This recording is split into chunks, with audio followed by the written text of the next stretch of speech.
امریکہ کا سعودی عرب اور یو اے ای میں فوجیں بھیجنے کا اعلان۔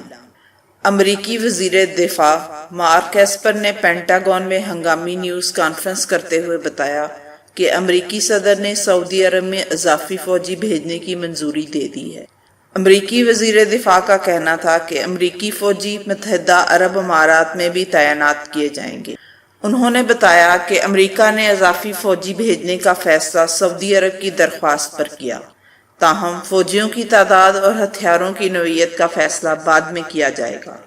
دوسری جانب chairman joint chiefs of staff general Joseph Dunford نے کہا کہ امریکہ کی جانب سے کیے گئے اس فیصلے سے سعودی عرب کا فضائی میزائل دفاعی نظام بہتر ہو جائے گا۔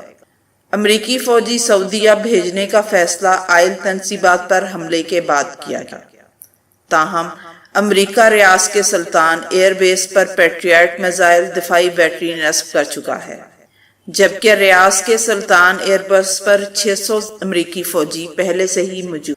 یاد رہے کہ امریکہ کی ہسٹری ہے کہ یہ جہاں جا کر بیٹھتا ہے وہاں تباہی و بربادی ہوتی، جب یہ وہاں سے جانے لگتا ہے تو اس جگہ کی تباہی ہو چکی ہو۔ لیکن بحیثیت مسلم ہمارا ایمان ہے کہ ہمارے مقدس مقامات کی وجہ سے یہاں معاملہ الٹ ہوگا۔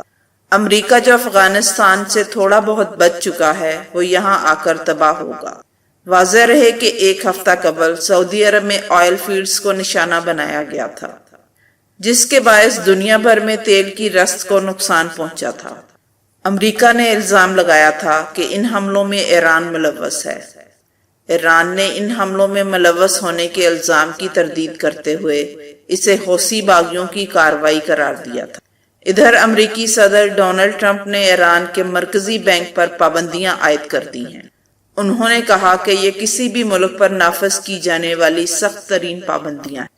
ان کا کہنا تھا کہ اگر میں چاہوں تو کھڑے کھڑے ایران کے 15 مقامات کو نشانہ بنا سکتا ہوں۔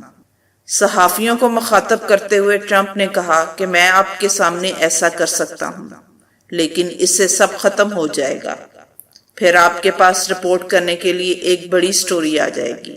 صدر ٹرمپ نے ایران پر حملہ نہ کرنے کا عندیہ دیتے ہوئے کہا کہ مضبوط آدمی کی پہچان یہی ہے کہ آپ صبر و تحمل کا مظاہرہ کریں۔ ان کا کہنا تھا کہ یہ بات ایران کو اچھی طرح معلوم ہے کہ اب اگر انہوں نے پھر شرارت یا حرکت کی تو وہ پھر اپنا وقت ختم سمجھیں۔ صدر ڈونلڈ ٹرمپ نے کہا کہ ہو سکتا ہے کہ ایران کا مسئلہ پرامن طریقے سے حل نہ ہو۔ ایران کو پرامن طریقے سے قابو نہ کیا جا سکا تو اس کے خلاف فوجی کارروائی کا آپشن موجود ہے۔ بہت سے منظر نامے موجود ہیں۔ بہتر تو یہ ہے کہ ایران کا معاملہ جنگ کے بغیر حل ہو جائے، مگر ایسا ہوتا دکھائی نہیں دیتا۔ پینٹاگون نے کہا ہے کہ وہ صدر ٹرمپ کو سعودی تنصیبات پر حملوں کا جواب دینے کے لیے متحد آپشن فراہم کرے گا۔ ادھر ایران نے کہا ہے کہ ایران کسی بھی امریکی کارروائی کے جواب میں بحیرہ روم سے بحیرہ ہند تک جوابی کارروائی کرے گا۔ ایران نے امریکہ کو سنگین نتائج کی دھمکی دی اور کہا کہ اگر ایران پر حملہ ہوا تو امریکہ کو اس کی بھاری قیمت چکانا پڑے گی۔ ایران نے اربوں کے تیل کی خاطر اربوں کا ہی خون بہانے کو امریکی سیاست کی الف بے قرار دیا۔ گزشتہ 4 سالوں سے یمن پر بلا وقفہ بمباری، لاکھوں یمنیوں کے قتل عام، 2 کروڑ یمنیوں کو قحط کا شکار بنا دینا، 23 لاکھ یمنیوں کو وبا کا لقمہ بنا دینا، اور پھر بین الاقوامی دہشت گرد تنظیموں کے مجرموں کو ہر کام کرنے کی کھلی چھٹی دے دینا۔ اور جب یمنیوں کی طرف سے ان تماتر جرائم کے جواب میں سعودی تیل کے ذخائر کو نشانہ بنایا جاتا ہے تو بین الاقوامی انسانی حقوق کے ٹھیکیداروں کی طرف سے یہ ایک ناقابل قبول جنگی اقدام کہلاتا ہے۔ امریکہ کی بی ٹیم کے باقی بچ جانے والے اراکین اب بھی ٹرمپ کو جنگ میں جھونکنے کے لیے فریب دینے میں مصروف ہیں۔ سعودی عرب کی سب سے بڑی تیل کی تنصیبات آئل کمپنی پر یمن کی طرف سے ہونے والے جوابی حملے کے بعد سعودی اور امریکی حکام اس کی ذمہ داری ایران پر ڈالنا چاہ رہے ہیں، جبکہ انصار اللہ نے کھل کر ان جوابی حملوں کی ذمہ داری بھی قبول کر لی ہے۔ دوسری طرف انصار اللہ کے خاتمے کے لیے سعودی عرب کو یمن پر جنگ مسلط کیے 4 سالوں سے زیادہ کا عرصہ بیت چکا ہے، لیکن نہ صرف یہ کہ سعودی عرب انصار اللہ کو کمزور کرنے میں بری طرح ناکام رہا ہے، بلکہ انصار اللہ کے روز بروز شدید ہوتے جوابی حملوں سے بھی بری طرح پریشان ہے۔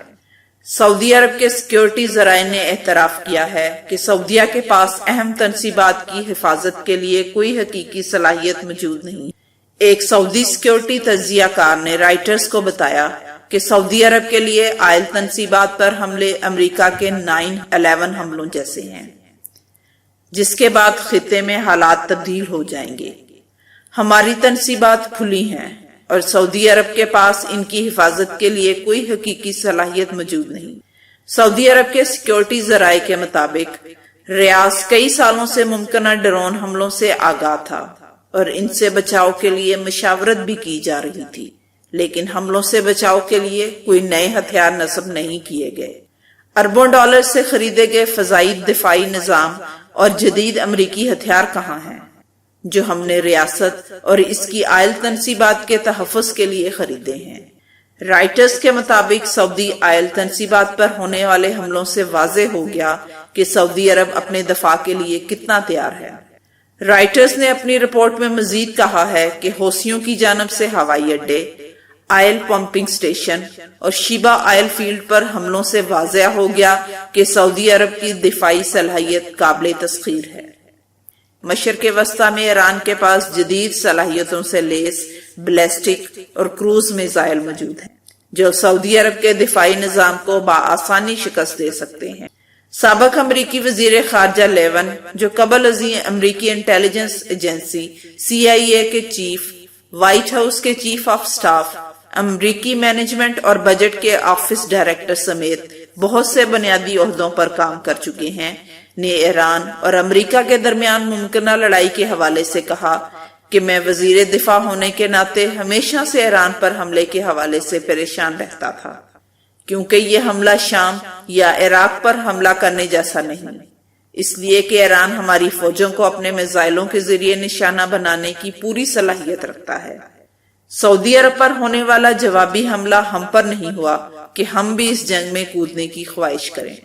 لیون کا کہنا تھا کہ ٹرمپ کو چاہیے کہ وہ امریکہ کے مفاد اور قومی سلامتی کے مطابق فیصلہ کرے، نہ یہ کہ دوسرے جو کہیں یا جو چاہیں ہم وہی کام کرنے میں جٹ جائیں۔